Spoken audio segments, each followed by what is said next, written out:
There's a book by Katherine Albinus called A Republic of Mind and Spirit. And Katherine Albinus was at one time the most well-regarded religious science professor in the country. She was the chair of the professional organization, I forget the name, that does religious studies. That does religious studies. She was at the University of California at Santa Barbara. She was at Unity of Santa Barbara for many years. She left. She's now Unitarian. But she's a friend of Unity, and she wrote A Republic of Mind and Spirit.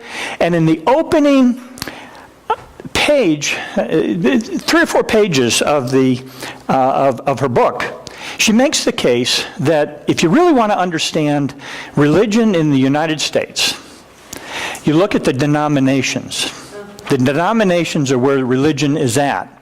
And she says there's 2 forces, there are other forces, but there's 2 primary forces that have impacted the denominations in the United States that were not impacted in Europe and other areas. And those 2 forces, one is obviously evangelicalism, because in the United States we have this upspringing of evangelicalism from time to time, and it's impacted the denominations. And so I'm not talking about evangelical denominations, I'm talking about mainstream denominations. They're getting impacted by evangelicalism. But she says there's another factor, another force that has consistently applied itself against the denominations, that has changed its character in a certain way, and that is what she calls metaphysical religion. And her book, published in 2003, is the standard go-to place if you want to understand metaphysical religion in the United States. She makes the point here, is that metaphysical religion is at least as important as evangelicalism in fathoming the shape and scope of American religious history. And so my point is, even though we are here in the United States and we look around and we see the religious right, we see evangelicalism, we think that they own the word Christianity, we think that they own American Christianity. It's not true. There is another force that is really subtle and unknown called metaphysical religion. And it's what I refer to as metaphysical Christianity. And so what we have is the religious denominations that are impacted by 2 forces. And we need to be aware of that in Unity. Because what we do in Unity, which is metaphysical Christianity, is impacting the denominations. And that's exactly what Charles and Myrtle started back in 1890. They started an educational movement, but the intention was to have an impact on the established religious order, which are the denominations. At that time, the big ones were Congregationalism, the Episcopal Church, the Presbyterian Church. Those were the 3 big ones prior to the Revolution. After the Revolution, the Methodist Church, the Baptist Church emerged, but those 3 were the big ones initially. And so we need to be aware of our influence. What we do does impact the denominations, even though they may reject us, it's there. Now, when I spent some time at the University of Texas at Austin, I got a master's degree, and I went back as an undergraduate, and I did religious studies. And I did a study, got an independent study, and I applied what is called, in marketing, it's called disruption, to the religious marketplace. And we know disruption when we see it. When we look at Southwest Airlines, for example. It's an airline that says, I'm going to take away your assigned seats, I'm going to take away your food, I'm going to give you peanuts, I'm going to make you stand in line in order to get a good seat. And all of a sudden, they are a major player in the airline. We also see disruption when we go to a hotel and we get a channel changer and it's only got 16 buttons on it. But when we go to Best Buy to buy a television set, it's got 116 buttons on it. So what is it? Why is it that less buttons seem to appeal to people? And the idea of disruption is that things have gotten so complex that we don't have the time, the education, or the money to learn how to use those 116 buttons. Or we don't have the money to get a first-class seat, on Pan American Airways. And so we are an unserved flock. We are a people who cannot use the religion that is being sold to us by the incumbents. Because the people that are preaching to us have PhDs in theology, and I don't understand it. I want something practical, or as Tom says, practically Christian. Disruption is what made New Thought thrive in a world that was dominated by the denominations. Disruption is what allowed Charles and Myrtle to come along, this ragtag organization in a house in the middle of Kansas City, to be able to be a major player in the life of American religion.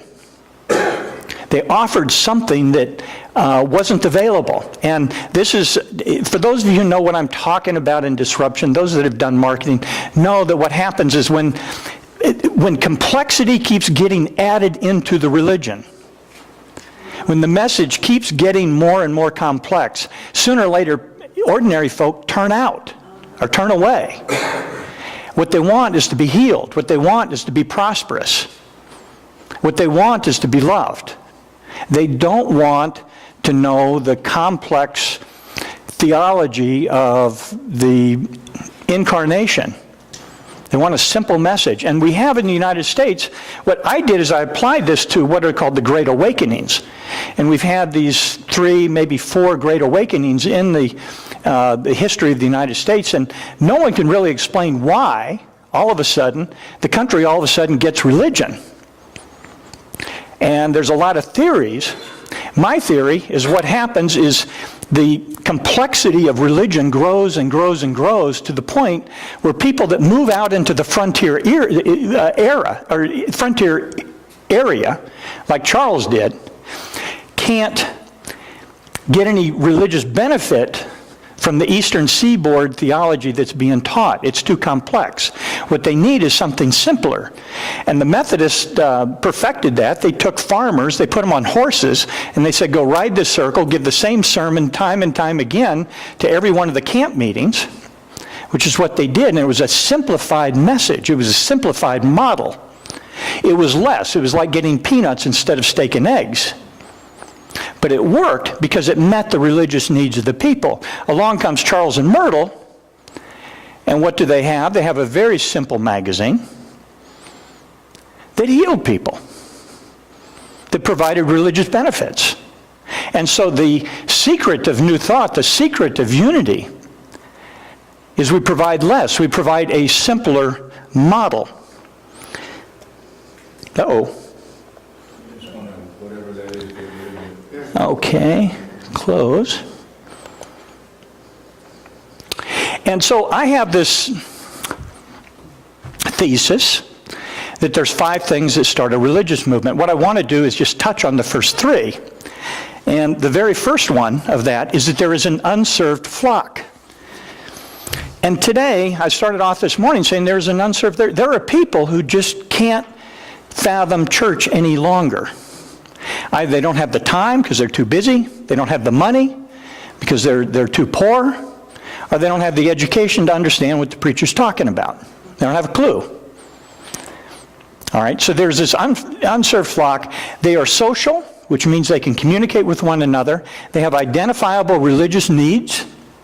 And they're unserved by the incumbent providers, the existing denominations. They're looking for something else, okay? And that something else is going to be satisfied by a simpler message. Now we have, I'll get to this later, but in Christian theology we have this thing called justification and then sanctification. All right? Now I don't know about you, but it doesn't work for me. It works for a theologian. But it explains why people can be saved today and still act like, like they did yesterday. And then later on, they will become sanctified. But in the meantime, they're justified. Well, I don't know where Jesus talked about being justified or sanctified. But religion has got to this point where we have to have that distinction in order to explain why the saved are saved today by confessing Jesus Christ as their Savior, even though they're still drinking and doing their stuff. Okay? That's an example of theological complexity that is solved by a simpler message. Yes? Is it the homoousios Jesus Christ or the homoousios? I have no idea. I have no idea. All right, so my point is that the unserved flock is going to be satisfied not by more complexity, not by more detailed metaphysics. Going from 2 metaphysics books to 4 metaphysics classes is not the answer. Okay? The answer is a simplified message. And the third leg to this, there's 5, but the third leg is it has to be a simplified message that can be delivered in a viral way. And what I mean by that is that they are simple. The organization that delivers it is simple enough that they can replicate and scale very quickly. Just like a circuit rider for the Methodist Church, all you needed was another farmer and another horse, and all of a sudden you could replicate the ministry of the circuit rider. They deliver religious benefits, and they're not immediately noticed by the incumbent churches. In other words, they're like a virus, they're stealth. Okay? Now, what I have left out here is these organizations that are viral ministries can work without having secular benefits, without having bureaucracy, and without having social status. Those are the 3 things that you have to have. You're willing to work without secular benefits, without social status, and you don't have to have an organization to control you. Now my question is, ask what was the environment for Charles and Myrtle Fillmore? And why is it that there were women, why is it that women led unity for the first 40 years? Did they have social status? Did they have a bureaucracy? No, they didn't have any of that. So they were viral. Okay? And so the marketplace today is denominations. And those of us who want to leave Christianity, those of us who want to remove the word church from the title of our religious organization, are saying to Google, all those people that are in denominations who are looking for a better church, please don't show me in your search. Count me out, because I don't want to provide to that unserved flock who's looking for a church, because I'm not a church. I'm a spiritual center. Do you see how complexity, this idea that we can't be a church, we have to be a spiritual center, can take us out of the religious marketplace and make us unsuitable for those who are looking for us, for looking for a message. They're looking for a church. And you can go to Google Trends, but just make a note to yourself. Go back, put in Google Trends, and you will see, you can put in any term. Put in spiritual center.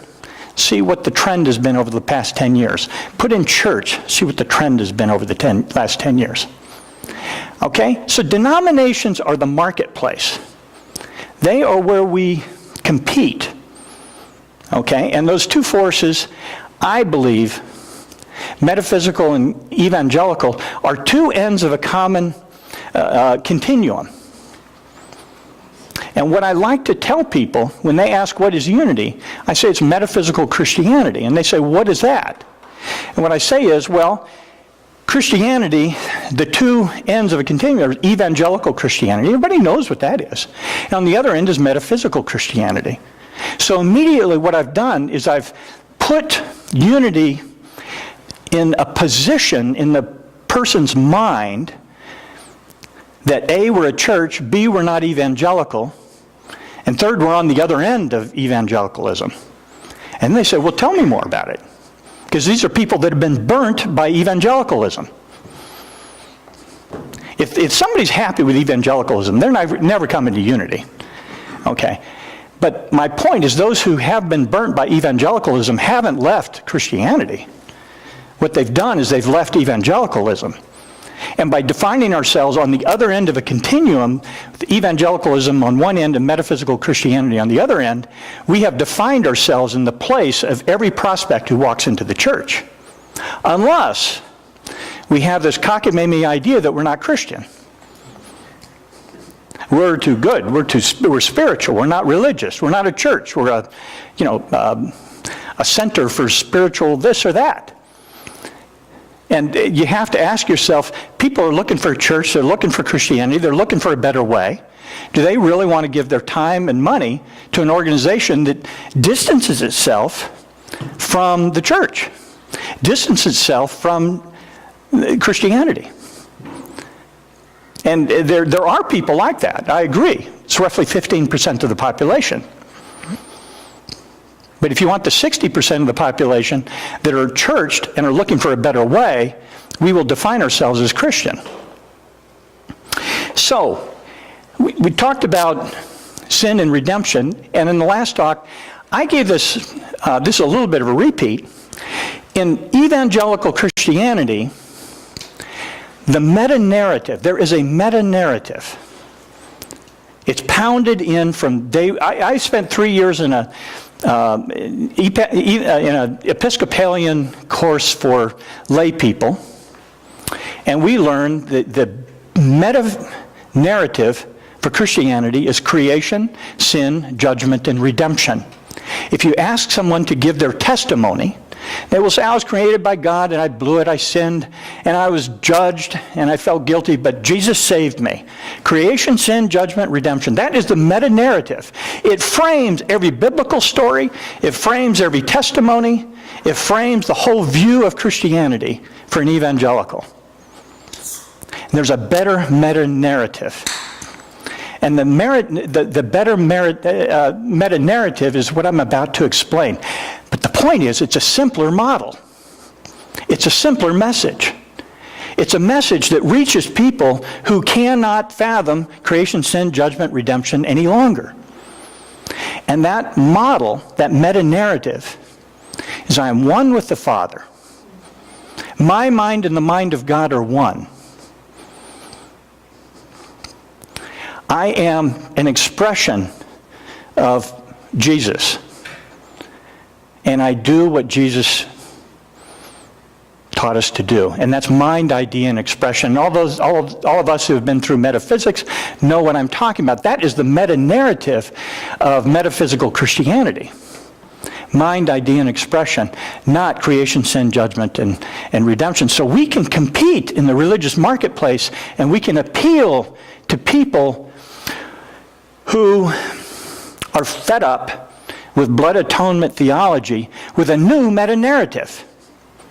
And we have a very good one. And it begins with the question, this is the first person of the Trinity. There's 3 questions I ask traditional Christians. And these are the 3 questions. And these questions have never failed to rattle people that I ask it for. Okay? And I ask, when a baby is born, what is the first order of business for a baby when it's born? It's a trick question. Yeah, it's not breathing. It's a trick question. First order of business for a baby is to bond. The baby must look out and ask, to whom do I go to get my needs met? That's what the baby must do, right? We know that. Everybody knows that. So we are born in bondedness. And what does evangelical Christianity say we're born in? Sin. Who's got the better message? Right? And what is bondedness? It's oneness. It's unity's and metaphysical Christianity's claim that we are one with the Father, totally inseparable. That is our claim, that is our theology, that is our message, that is our meta-narrative, point number 1. Can we compete with that in the religious marketplace? Absolutely. It's a beautiful message. Unless we say we're not Christian. Okay. But number 1 is, I am one with the Father. My mind, and the Hypatia Hasbrook's 3 great affirmations starts with, my mind and the mind of God are one.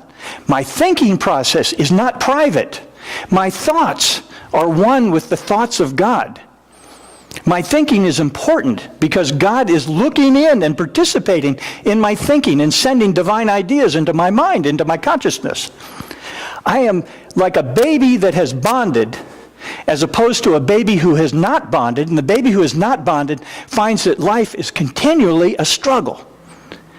I'm born in sin. My parents don't want me. Do you remember John Bradshaw in the 1990s and his recovery series on PBS? You remember what he was doing? He was healing people from alcoholism. And how was he doing it? He was having them go in and claim and protect and love their inner child. They were bonding for the first time in their life.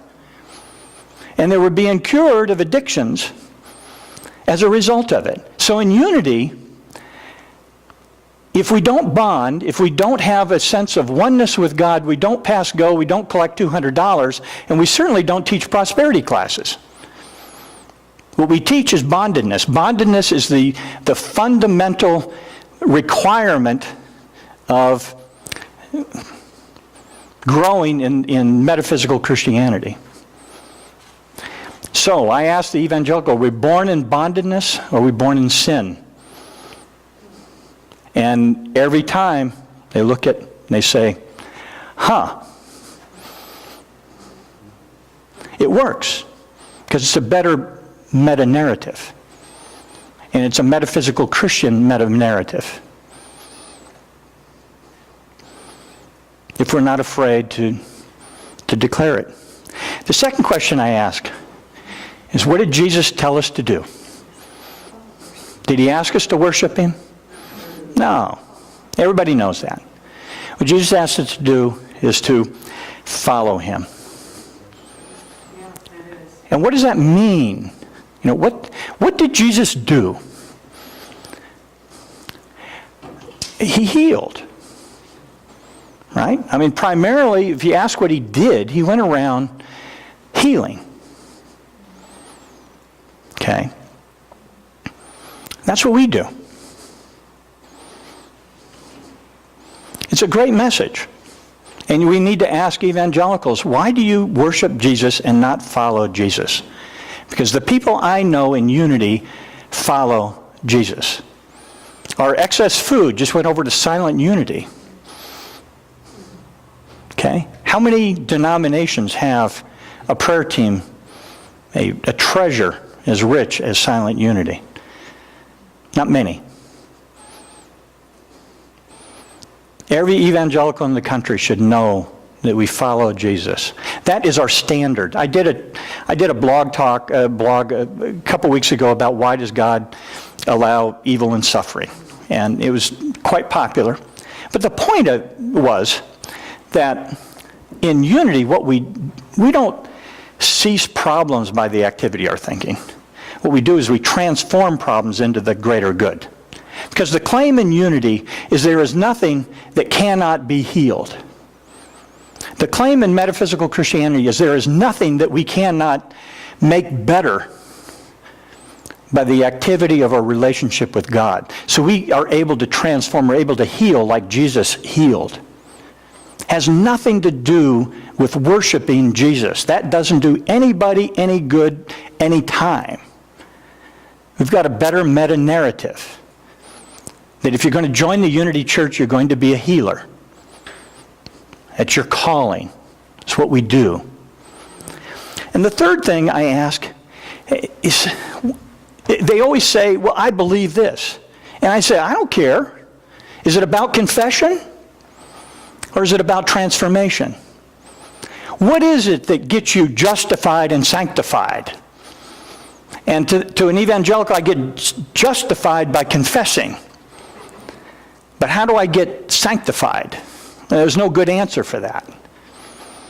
Okay, the important thing is to get justified, and I get justified by confessing.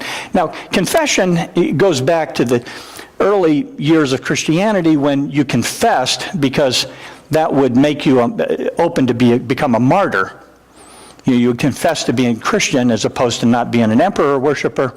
And so confession was a step of faith. But it's entirely harmless today to confess Jesus Christ. It actually does you social good instead of social bad. No, in unity and in metaphysical Christianity, what we teach is not about confession. Confession is irrelevant. What is relevant is transformation. And we all know that. So those are the three pillars of the simpler message that metaphysical Christianity has to offer a flock that is unserved. You can go into mind, idea, and expression, or you can go into creation, sin, judgment, and redemption. We have a better message. And we all know that mind, idea, and expression is a euphemism for Father, Son, and Holy Spirit.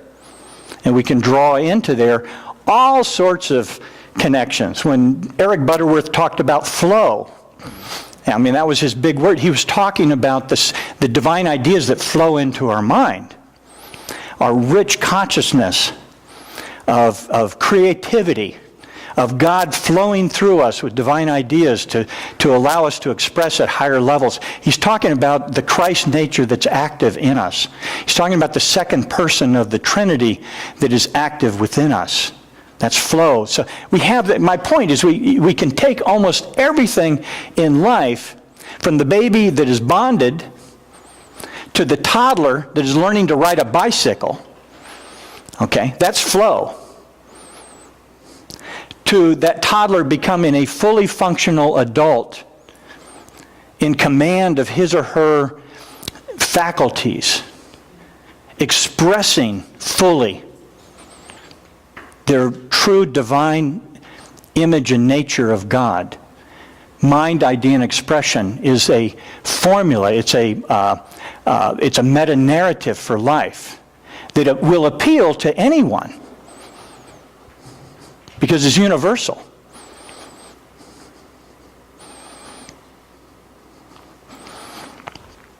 I believe that's my last, no, it's not, this is my last slide. So my point is are we Christian? We're metaphysical Christian. And we can own that word again. We have the capability of taking back that word. We can tell everyone we know, every opportunity we have, we are metaphysical Christians. What does that mean? It means that our practice is mind, idea, and expression. We believe in the Father, Son, and the Holy Ghost as a bondedness with God, as a following of Jesus, not a worship of Jesus, and an expression that is the light of the world. And I hope you come back tomorrow. It's oneness, healing, and prosperity. Those are the three manifestations of oneness, healing. Oneness, healing, and prosperity are mind, idea, and expression in manifestation. And tomorrow we will talk about bondedness, empowerment, and growth, which is what people today want. It's what they need desperately. They are an unserved flock, and Unity has a beautiful meta-narrative that will take them to places they never knew. We should be proud of our Christian heritage. We are a distinct and authentic expression of the historic Christian faith. We are a counterbalance to the evangelicalism, to guilt, sin, and redemption, and blood atonement. We have a beautiful message. We should not run from the name Christian. We should embrace it. We should take back our Christian character and declare that we are metaphysical Christians as opposed to evangelical Christians. Most people will get that. So thank you very much. That's what I have to say.